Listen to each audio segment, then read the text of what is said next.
ce qu'il t'a dit, c'est très drôle parce qu'en début d'année, j'ai eu exactement la même réflexion.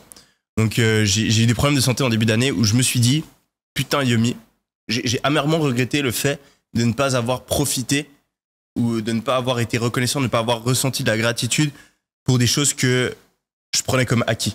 Donc, juste le fait de pouvoir, je sais pas, être en bonne santé, le fait de pouvoir profiter, faire la fête, passer des bons moments avec mes amis, travailler sur mes business, toutes ces choses-là, je me suis dit, putain, Yomi, t'as pas assez profité, tu t'es trop concentré sur le prochain truc, au lieu d'être fier de ce que tu as déjà accompli, de profiter des choses que tu as déjà.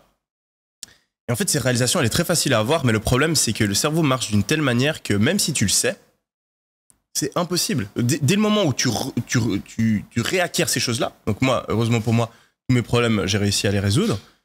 Et aujourd'hui, je sais que je devrais plus profiter, je sais que je devrais pas prendre les choses pour acquis, mais c'est psychologiquement impossible.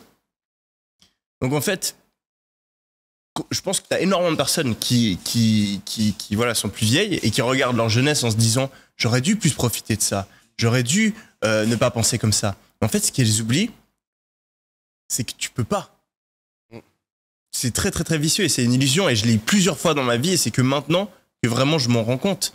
C'est triste, mais tu ne peux pas sans le manque vraiment apprécier ce que tu as.